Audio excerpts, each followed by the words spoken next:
Welcome to the Happy Pill Podcast. I'm Ursula Yerdun. In each episode, you're going to hear me share my story while offering information and resources while you continue on your journey of surpassing the effects of abuse and depression. I'm going to be doing some interviews with some very special guests who are going to share their journey and processes, because my way is not the only way of healing, and the more information we have, the more we can share with one another. My hope is that you find love, inspiration, and purpose for your life. So let's get started.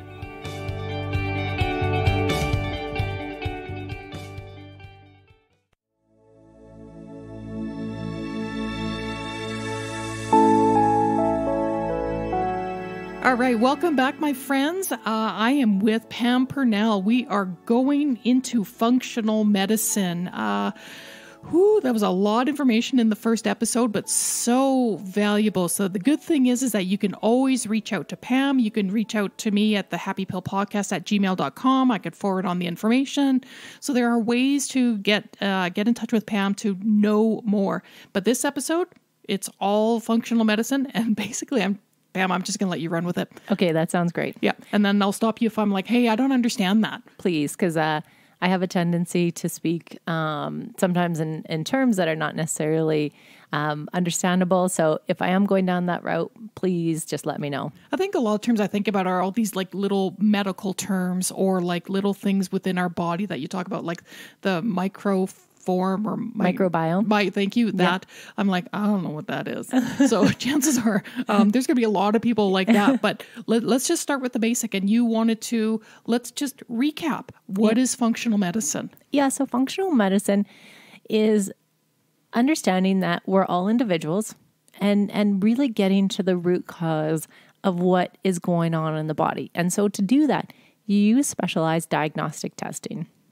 Now, this testing will include looking at your genetics to see how that plays a role in your health, looking at your digestion in terms of food sensitivities, in terms of, let's talk about the microbiome. So you want to be able to measure the microbiome. The microbiome is both the balance of the healthy gut bacteria and the quote unquote bad bacteria in your gut. You need both, but they need to be in a symbiotic relationship.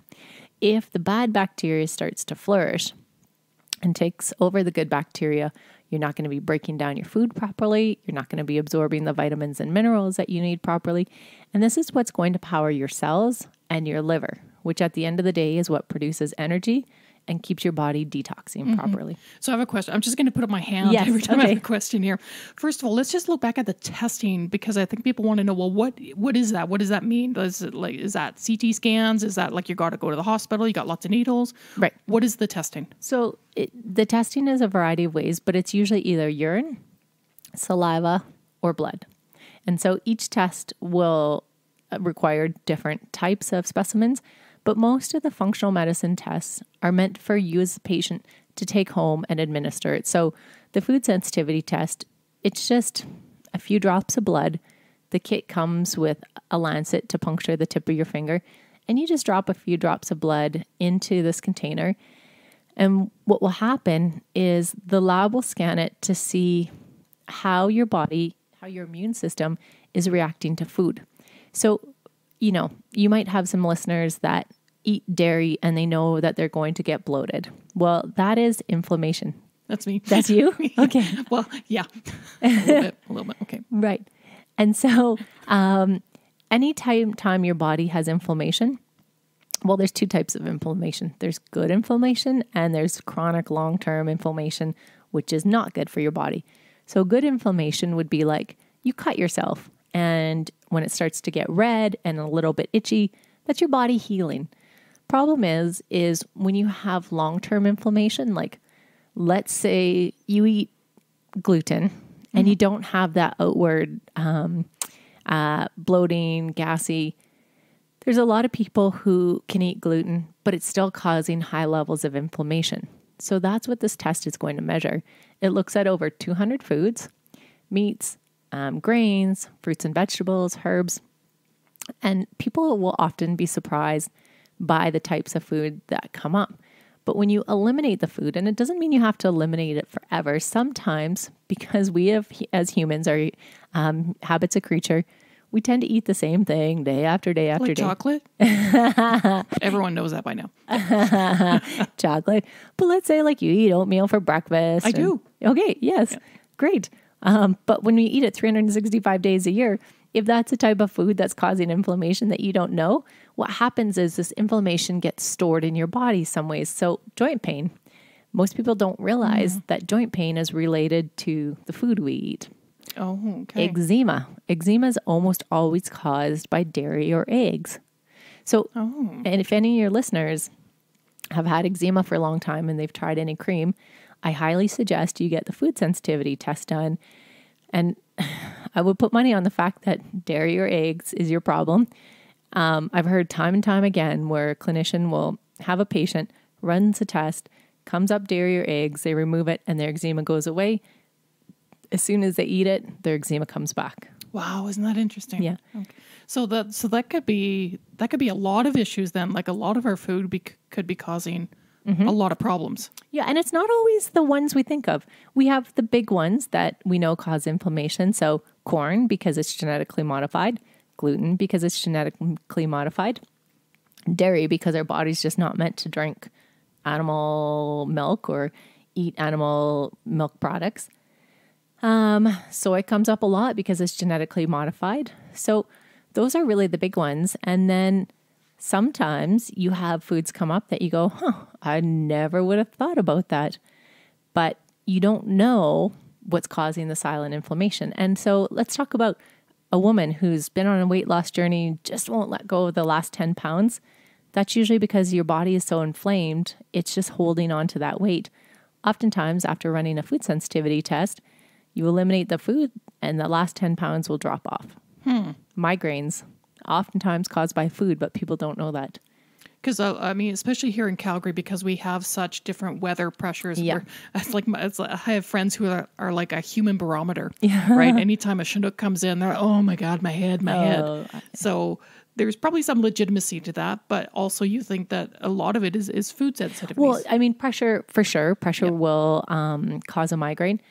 But yeah, foods, if you get migraines a lot, you should get the test done because it's been shown to reduce the duration of migraines, but also the amount of migraines without having to take any of the pharmaceuticals. Interesting. So what about now? I've got, there's a lot of international listeners, from all parts of the world. And so is functional medicine available to them? Yeah. So in Europe is just so much further ahead of us. A lot of how they practice medicine would include some functional medicine tests. Like the Germans are so far ahead of us, and the Germans have a functional medicine lab which focuses on Lyme and viruses.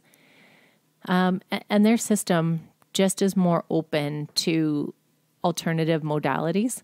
Australia is definitely open. I don't know about Asia. That's a good question. I'm going to look into the Asian countries, but I don't know of any labs over there specifically that are functional medicine labs. So otherwise, some of these people are going to have to travel if they are having serious health concerns. Well, yes, but also a lot of companies will sell direct to patients now. And so if you want to start the journey by doing self-testing, that's an option. Like talking about the microbiome, there's a company called Viome out of the US. And it will tell you your balance of good bacteria to bad bacteria, and if you have any parasites in your system. Now, the only caveat I will say with self-testing is you want to have a professional read the results, and people would go, okay, Pam, you're being a little conspiracy theorist here, but for example, 23andMe, I used it because I wanted my raw data, but the business model of 23andMe has always been to operate at a loss, so more and more people can afford the test. So then they get the genetic data, and they were doing this with the intention of being bought out by a big company. Now, Bayer is a big pharmaceutical company. They bought 23andMe, and they've limited. So in your raw data, there's what's called methylation SNPs. And so your methylation SNPs are your individual genes that shows how well you detox. And this is key in understanding part of why you may not be feeling your best self or why you've got chronic fatigue. You need to understand this piece. And so there's not a lot of rules around what companies who collect your genetic information, what they can do. So 23andMe was involved in a class action lawsuit because they were selling people's genetic data to insurance companies. She's not farting, people. That's just the chair rubbing against the desk. And then the insurance companies were denying people's claims based on a quote unquote pre-existing condition, based on a gene that hasn't turned on. It just has a propensity to have the potential to turn on if you're not taking care of your body properly. So if you want to do 23andMe, I recommend using a fake name because we don't know in the future the impact of a company having our genetic code. So again, I'm glad I got my raw data. It was very useful in seeing genetics where I'm not working properly, methylation being one, and then mold was the other area where I have bunk genetics. But aside from that, genetically, I was pretty healthy. So keep that in mind. So if you do decide to do self-testing, you want to get connected with a practitioner who understands these tests. And so because of that, I usually recommend seeing a functional medicine practitioner who will help you decide which test is best for you. Because again, you pay for the test out of your pocket. Okay. Yeah, because that's the thing. That's something you talked about in your previous episode was the cost of this. And that could be a concern for some people that are like, I want to do this, but it costs too much. Well, here's what I went through. So I would go out for dinner, let's say on a date. We'd have Applebee's, an amazing dinner, maybe a great bottle of wine. The bill would come, it would be $200. By the time you add on tip, you're almost at $250. Wouldn't bat an eye. But then somebody would say to me, oh, you need to pay $250 for this test. And I'd go, that's so expensive. I can't afford that. Well, I've had to look at my health like an investment. And so if you're not feeling well, you can do what I did and just get worse and worse and worse and worse.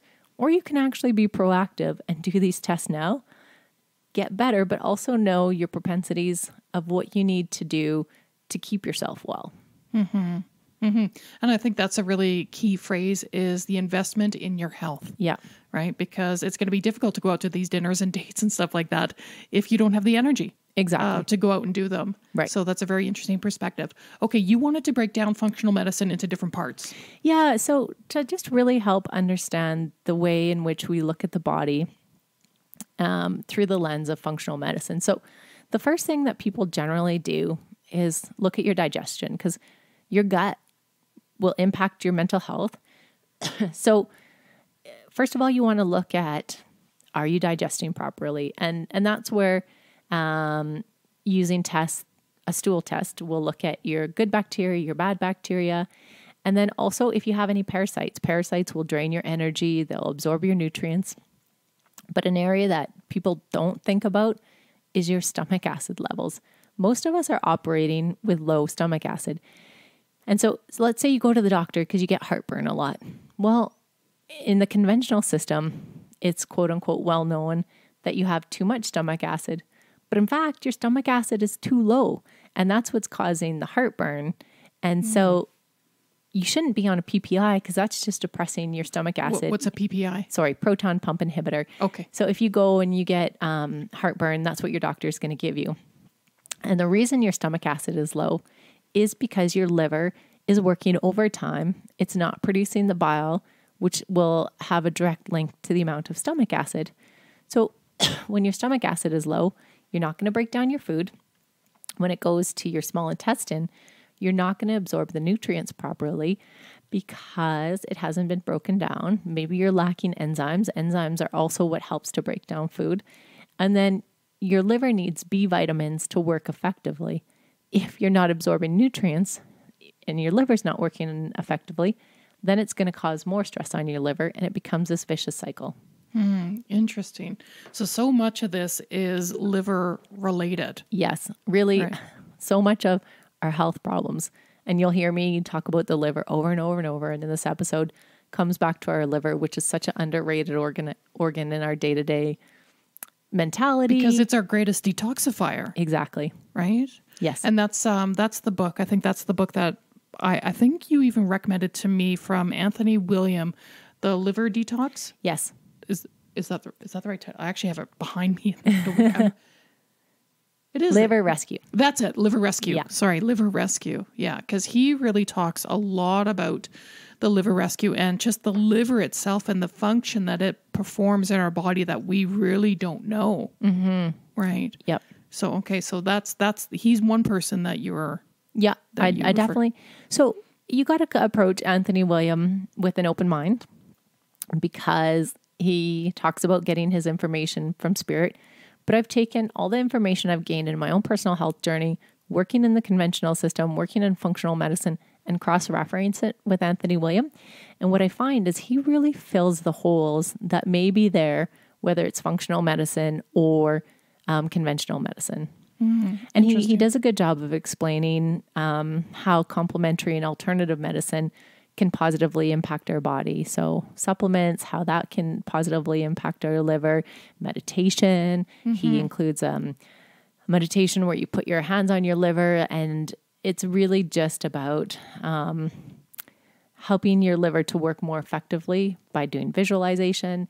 And so this is where it might be outside the realm of functional medicine, but it's still part of healing the liver. Absolutely. Yeah. Because there's not just one way to do it. There's right. Multiple ways of doing it. Yeah. Okay. So gut, looking at our gut, getting tested for our gut, our digestion, that's huge. That's huge in functional medicine, which is probably the biggest one. Yeah. And then what happens after that? So, I mean, depending on your symptoms, but what else is common is our liver is very much connected to our hormones. So if our digestion's off, our hormones will almost always be off. So if you have PCOS, polycystic ovarian syndrome, that's from your hormones being off, premenopausal symptoms, postmenopausal symptoms, lack of sex drive. That can be because when your body is highly inflamed, making enough neurotransmitters becomes almost impossible because you don't have the building blocks to start out with. And so I know for myself, I had very low levels of these building blocks, so the vitamins and minerals, and I had what's called an organic acids test done. And that's just a little bit of urine, and they go through and they look at all the metabolites in your system. So whether it's a neurotransmitter, whether it's a vitamin, a yeast, a fungus, they'll measure these metabolites in your urine. And because I wasn't absorbing properly, I was low in almost everything. And so it was no surprise that my hormones were low, and then like lack of drive was there, and just not feeling myself. But even just on a mental level, it explained why I had depressive-like symptoms because I didn't have the serotonin and the neurotransmitters, norepinephrine, the feel-good, happy neurotransmitters to feel good. So that could actually be, even with my stuff, my CPTSD. Yep. That could be very much hormonally related. Yes.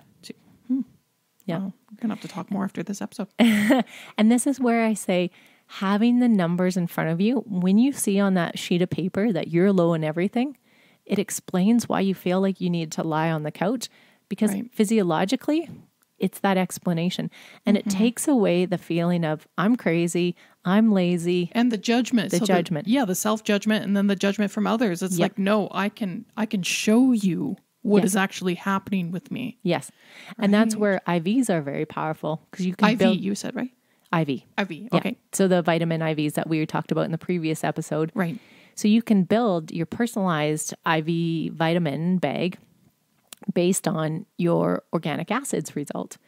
And so you can really supplement. Now, can you do IVs long-term? Sure, but it becomes cost prohibitive. So you want to heal the digestive system to help, and heal the liver to help your hormones work better. But in the meantime, that's going to get you through. It'll help your hormones. It'll help your energy levels. You're going to feel like your old self. For me, I do an IV, and it takes about 12 hours. So I get it in the evening. The next morning, I wake up feeling amazing. So much energy. I feel clear. Wait, hang on. The IV is a 12-hour process? No, sorry. It's about 45 minutes. And then it takes about 12 hours for my body to process it all. Okay. And the next day is when I usually notice a big change. And how long does that last then? Yeah, it lasts about 2 weeks for me. For some people, it lasts longer. It just depends on how fast your body metabolizes and uses up the vitamins. Interesting. Yeah. Okay. So what's the next phase? Right. So you look at your hormones. If you're still having problems, that's when you want to look at, okay, What externally is causing you problems? Is it heavy metals? Are you getting a lot of lead from the water that you're drinking? Because when you have high levels of heavy metals, it again places pressure on your liver. You're not detoxifying, but heavy metals can cause dementia-like symptoms because they get stored in your brain. Oh, wow. I mean, they can get stored anywhere, but they Right. have the ability to cross the blood-brain barrier. And we see in people who have died of Alzheimer's, there's actually patches of your brain gone. But what happens is like the mercury in your brain literally melts your brain away. Wow. So, So explain this blood-brain barrier. right. So your brain is smart. It's got this barrier where it won't let things across other than what it needs. So like vitamins, minerals, everything else should be kept outside of your brain. So your brain operates on healthy fats. So like omegas are food for your brain. So this blood-brain barrier, there's some drugs that can cross it. There's some viruses that can cross it. And when you have things permeating the blood-brain barrier that shouldn't be there, that's when you get brain fog and cognitive problems. Wow. Very interesting. Yeah. So to get tested for heavy metals, it's not very expensive, less than $100, and it's a little bit of urine. And so there's this doctor, he's a functional doctor. I think he's in the US. His name's Dr. Dale Bredesen. He's come up with the Bredesen protocol. And what he has found, when people start to exhibit early symptoms of dementia, you want to get in there and attack the heavy metals and the inflammation. So there's what's called chelation. And That's what it is. Yeah, Yeah. I've heard that. Chelation is similar to what I talked about in the last episode with glutathione. So when you get the IV therapy, you get a glutathione push, it goes and it, like a magnet, traps all the toxins and you eliminate it out of your system through your urine. Chelation will do the same thing, but with heavy metals. And so it very rapidly gets rid of heavy metals from your brain, from your organs, because heavy metals can't hang out in your blood. Because if it does, it'll cause damage to your organs. So they have to get stored in fat deposits.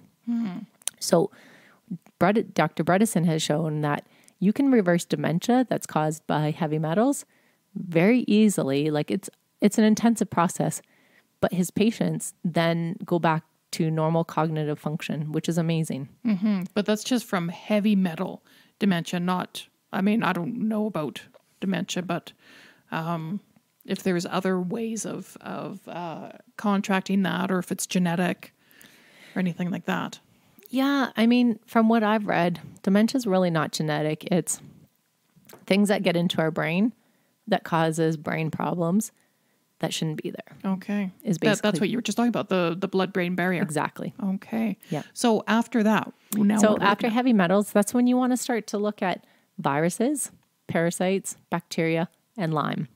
And so for me, I wished I would have done the Lyme and the mold testing a long time ago. So this branch of functional medicine is called environmental medicine. And honestly, there's not that many doctors that specialize in it because the training is intensive, but all of your patients are chronic complex patients. And that's not everyone's cup of tea. So if you are that chronic patient who's been struggling with fatigue, maybe you've been diagnosed with chronic fatigue, MS, you want to find a doctor who understands environmental medicine. That is key. And so a lot of those patients will be diagnosed with mold symptoms, heavy metal symptoms. In my case, Lyme, there's so many people who have Lyme and Lyme and co-infections. So what co-infections are is they're common bacterial and viral infections that you see when you have Lyme. So I was diagnosed with Lyme and then Coxsackie virus, echovirus, which is related to a tick bite. But as I mentioned, not all Lyme comes from ticks. And actually, Anthony William, this is interesting. And I wouldn't say this is in the mainstream thinking, like if you were going to a functional doctor, they wouldn't talk about this. But Anthony William talks about Lyme being viral and being caused by when our immune system is overloaded. So oftentimes people exhibit Lyme symptoms after they paint their house from all their fumes in the paint. Right. When carpet is cleaned, they use such terrible chemicals. Lyme will often come on after that. He also talks about a lot of people get sick after pregnancy, especially their second pregnancy, where they just feel fatigued. That can be Lyme being brought on by all the stress on your immune system, the death in a family. So again, if you were to go see an environmental doctor, they wouldn't talk about that, but keep that in the back of your mind if you're going to do Lyme testing. So it's interesting how Lyme seems to be quite a much deeper issue than what people actually realize. Yes. And if you get tested positive for Lyme, you want to make sure you get tested positive for virus, or get at least test for viruses. And then you can do what's called an environmental pollutants test, which will look at phthalates, all these different types of chemicals. Because if you have high levels, that may have been what induced the Lyme, or at least the other viruses, to allow the Lyme to come in. And research has shown that antibiotics in Lyme, even though that's the standard treatment, people are on antibiotics for, sometimes up to a year, which kills your microbiome, right? So your bad bacteria gets out of balance. And the research shows that the Lyme, the bacteria, so the Bergdorfy, it can transform itself. So it goes from one form to another, and it can hide in cells, outside of cells. It's so smart. Wow. So I don't mean, if you're somebody who's listening who has Lyme and you're doing antibiotics and it's working for you, I think we all need to be our own healers. But, take that into consideration. And again, I hate to say, like, don't do that, because again, if it's working for someone, but it wasn't part of my journey.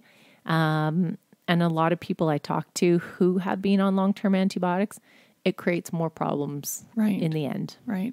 And I always say, almost on like all my episodes, this is just information. Yeah. Right. It's information. And then talk to your people, talk to your team, talk to your professionals, whatever you want, and then move your journey from there. Yes. Right. And empower yourself. Exactly. Yeah. Empower yourself and get some more knowledge, get some more information, right? Yes. Because it's your journey, it's your life, it's your purpose. So, be in charge of it. Yes. Right. So this is just information. Pam's not saying, yes, do this. No, don't do that.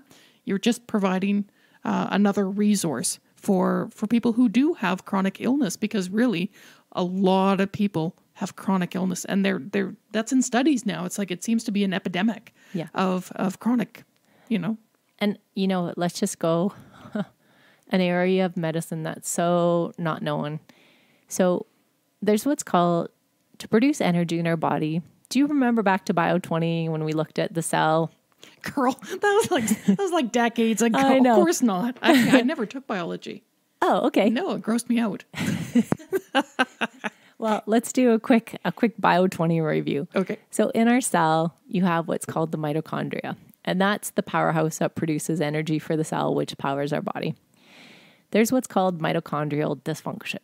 And that is becoming more well known in functional medicine. Naturopaths totally understand it. Mm-hmm. But what isn't well understood is how the blue light from our devices affects our mitochondria, causes them to shut down. And our body, our earth, everything on our planet operates in a rhythm. Sunrise, sundown. Our body operates in rhythms too. But we have gotten so out of touch with the cycles of nature. And so when we get up and see the sunrise and sunset, our mitochondria is able to function better. But when we're inside, we're exposed to fluorescent lights, TVs, screens, whether it be our skin or our eyes, our body takes in this blue light, shuts down our mitochondria. It also shuts down our ability to produce melatonin, which helps us sleep. And so this really messes up our natural rhythms. And so when we're shutting down the mitochondria, and I don't want to get too sciencey, but if somebody wants to look it up, they can. It interferes what's called our interleukin 4. Or what? I know. Interleukin 4. That basically is a fancy word that says for immune dysregulation. Okay. It's linked to. I don't want to go into too much there. But there's just so much that we are becoming aware of that is causing our chronic illnesses. That's why I'm bringing this up, because it's a combination of all this blue light we're being exposed to, which we were never before, as well as all these toxins and chemicals we're being exposed to. That is causing so much stress on our body. This is why so many people are coming down with chronic illnesses. Well, and then you said in the last episode, even wireless. Yes, Right. Wi-Fi. So as much as technology is benefiting us, it's also causing our physical bodies harm. Yes, as well. And again, you can just empower yourself when you know that. So hey, I'm as guilty as the next person using my devices at night, watching TV at night. Oh yeah. Put on your blue blockers. That's important. And blue blockers are not expensive. $25. Yeah, blue blockers are glasses. Yes. Yeah. They're glasses that block out the harmful light. So then at night, you go produce your melatonin and shut off your Wi-Fi at night to allow your body to get to a state of rest. That's really important. Actually, in Germany, again, I'm going to say the Germans are so smart. They are outlawing Wi-Fi in schools because it's affecting children's brains. Wow. And most Europeans shut off their Wi-Fi at night. I did not know that. Yeah, it's common knowledge in Europe. But again, the European standards and the North American standards were developed very differently. In North America, they took a 200-pound mannequin, shot Wi-Fi waves at the mannequin. When his body went up by 1 degree Celsius, that's when they said, okay, that is the threshold. So that's why our numbers in North America are so much higher than the allowable standards in Europe. Interesting. Because really, when you think about it, how often do you need Wi-Fi? You know, if we put our devices and we hardwire them into the walls, we really shouldn't need that. I mean, sure, it's convenient sometimes when we're out and about and we want to download something, but we've replaced convenience for maintaining our health. And again, I think it's just lack of awareness. Yeah, absolutely. It will come out at some point. It always does. Do you remember the days when you had to plug in your phone into like this modem? Do you remember that? Right. Ding, ding.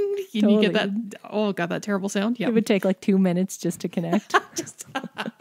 Those were days you had to be committed. Oh my God. And to think how nouveau that was at the time. It's like, oh my God, look at what we could do. And now look at what technology is and the fact that it keeps changing every few months, right? So Totally. And I don't really want to go into 5G.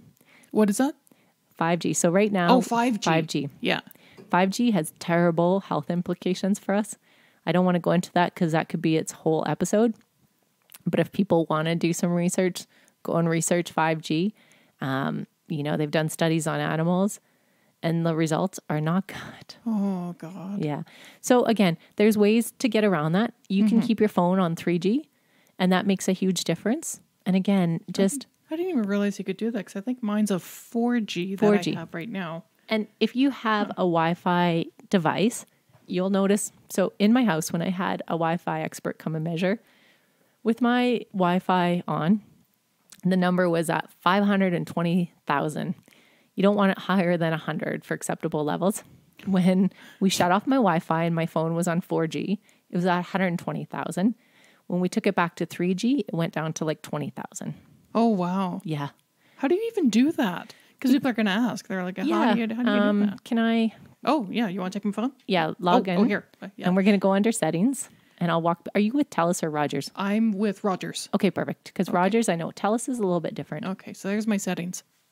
Is this an iPhone? No. No, it's a Pixel 3. Okay.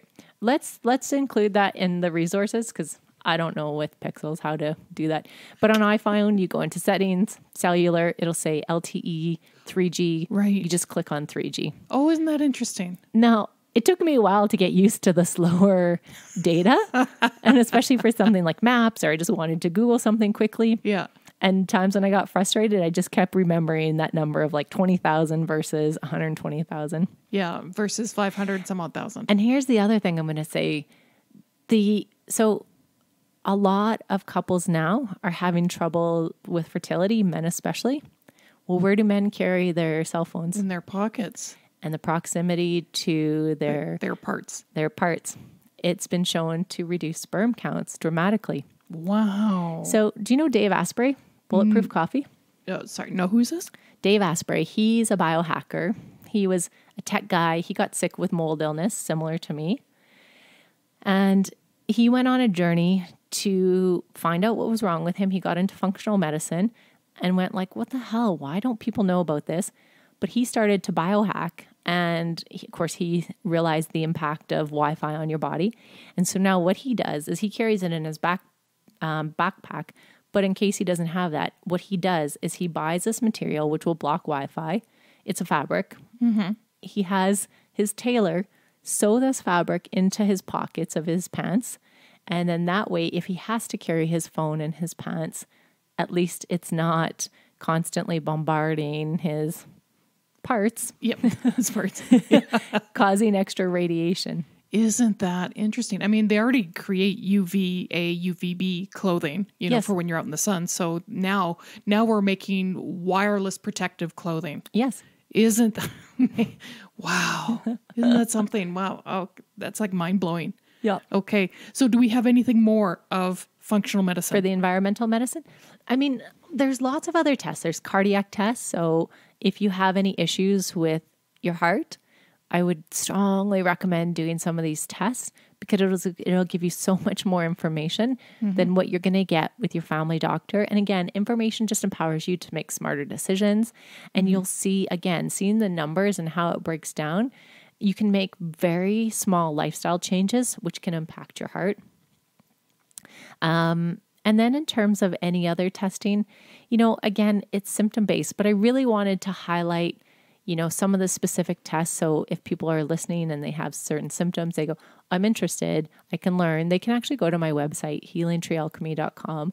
I've got a ton of information about functional testing. And then from there, it's about finding the right doctor who understands, because each functional doctor will specialize in a different area. There's lots of functional doctors that specialize in anti-aging, specifically through hormone. Great if you have hormone imbalances. Not so great if you think you have Lyme and mold issues.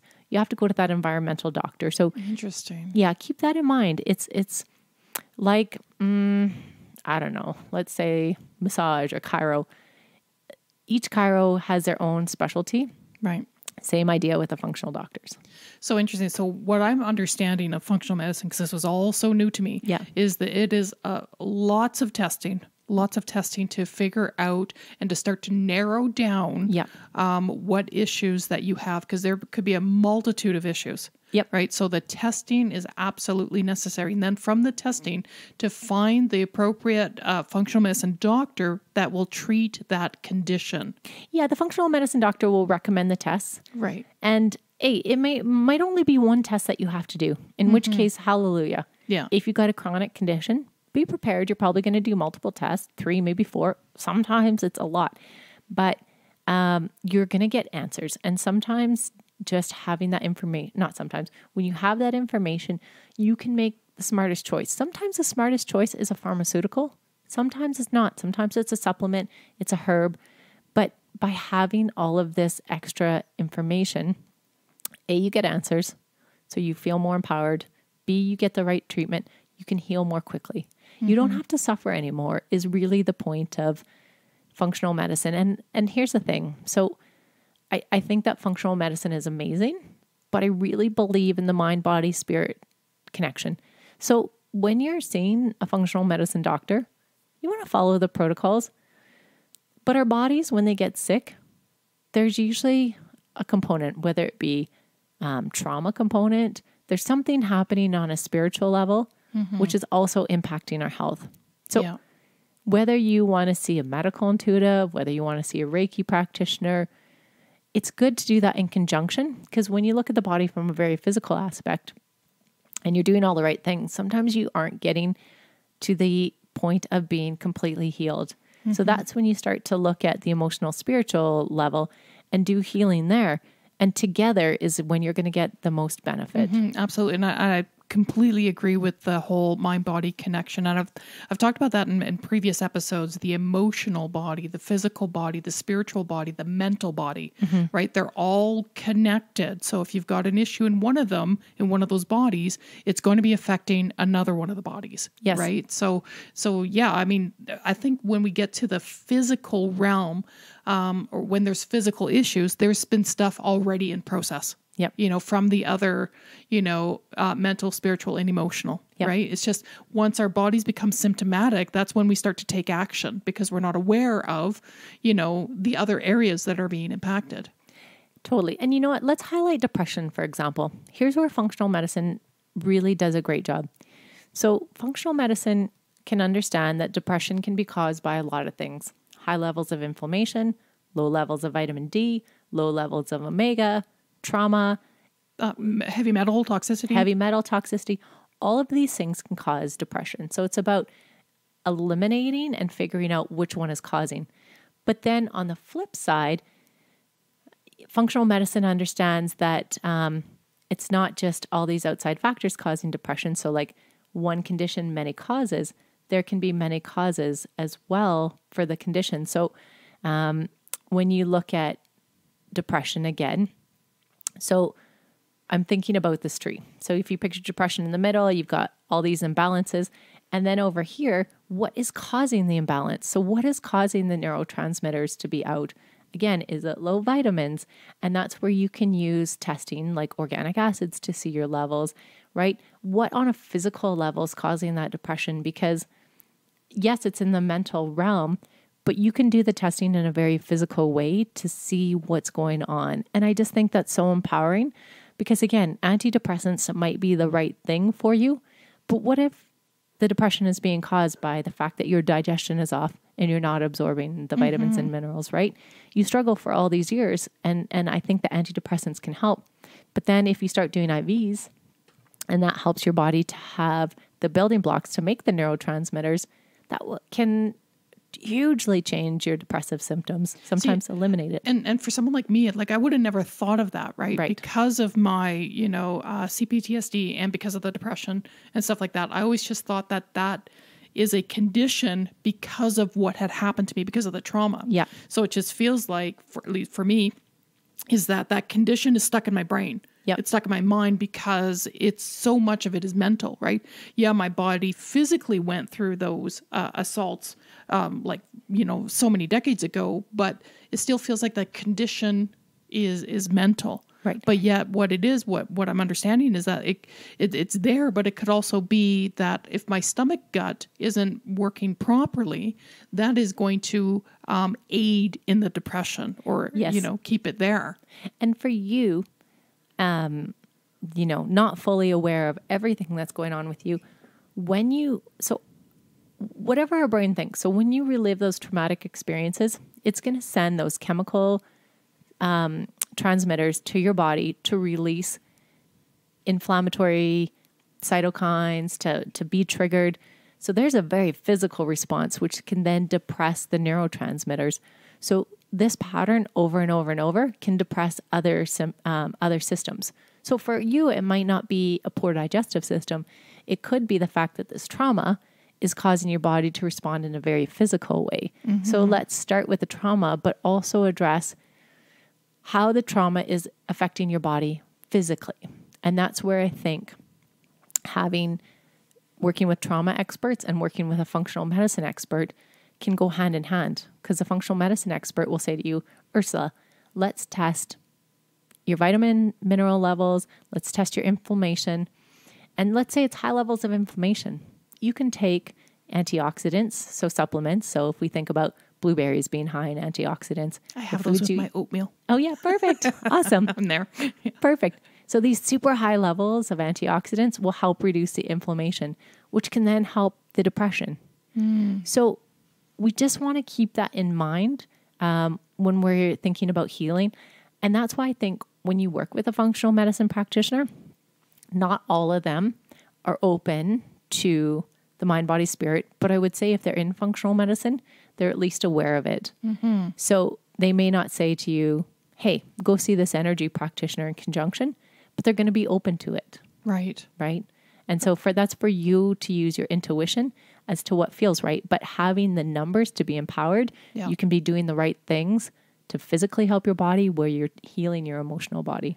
And this is amazing because I feel like hearing you and talking about this now, it's like that would make sense for me to try in my next step. This is my own personal journey, my friends. But for me, that makes sense now because I've been so stuck and trapped in this. It feels like a system, right? This depressive system and traumatic system my entire life that I'm like, I feel like I don't even know what to do anymore, right? I mean, I'm taking the medication that they want me to, but I'm like, that is not what I want to stay on, because I know that it's something deeper, but I don't know how to get there, you know? And I talk about what I share with my therapist and the techniques that I'm using, and the tapping, the EMDR, you know, and I'm writing, I'm journaling, but still, you know, I'm still very symptomatic because, again, here's my voice for the past 3 months now that I haven't been able to really figure out and how to heal it properly. So this is going to be my next avenue to look into, because something has got to shift. Something's got to shift. And here's the other thing that I'll say. I've done energy medicine for a long time. I'm a huge believer. That's how we met. Yes, exactly. That's how Ursula and I met. Yeah. But energy medicine can't hold if you don't have the building blocks to power your body. So have you ever had an energy medicine session where you felt like things shifted and then it shifted back? Yeah, I would say sometimes even with Olga, like I would have something really move but it would never stay. Right. So to process, let's go back a step. So you need to have the building blocks, amino acids, vitamins, minerals, to physically be able to facilitate that trauma leaving the body. Because that's what happens on a very physical level. If you don't have that, the trauma can get stuck again. And so that's why we can feel this huge shift and then it goes back. So that's why we really need to be working on the physical and emotional in conjunction. Right. God, that makes so much sense. Yeah. Wow. So as we're wrapping up this episode here now, so just quickly tell people what you do, because if people want to contact you, because you're not a practitioner, you're not a doctor. That's right. But you are what, a facilitator? Perhaps? Yeah, I like to call myself a health concierge or a health broker. Oh, I like that concierge. I like that. Oh, sauciness. Yes. So what my role is to sit with you and assess. Because here's the thing. Let's say you took all the information we just talked about and you go, I need all of this. And you start your own journey through Google. All you have are people's websites to make a decision. And a lot of naturopaths, functional doctors, they all say they treat the same thing. But in reality, they all have their own specialty. So what I'll do is sit with you, go, based on what you're telling me, it could be probably this or this. Like, let's take you, for example. You go, okay, where do I start with getting IVs, getting some functional testing? I'm going to say, Ursula, based on the fact that you need someone who understands trauma and emotional component, there's 2 doctors that I think would work really well for you. Here's their names. Here's their contact information. You call them, have the free 15-minute call, see who resonates the most. But, I mean, you have limited time with these doctors. They're going to go over your results and tell you what you need to do, what you need to change in your life. I'm the support on the back end that understands all of this, that helps you make the changes. So I coach people. So I'll go into your home. I'll help you based on the test, go, what do you need to change? Like, let's go through your kitchen. Let's get rid of all the things that are preventing you from healing on a very physical level. But then we start to look at your house in many other levels. Let's test it. If you think mold is your problem, I'm going to show you how to test it for mold. If you need help with doing the functional tests, I'm going to help you with actually doing that, because some people just don't have the energy to read the instructions, which can be complicated. Yeah. Let's look at your Wi-Fi. And then when you leave the doctor and they've got 20 minutes to explain this very complex system, and then you have a million questions, I can be there to answer the questions in the meantime. So I'm going to work very closely with the doctor's recommendations to help get you better very quickly and just to help you go onto the healing path.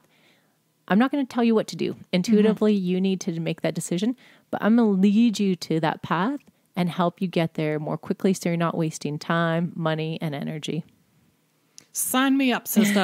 Sign me Okay. up. Okay. You're going.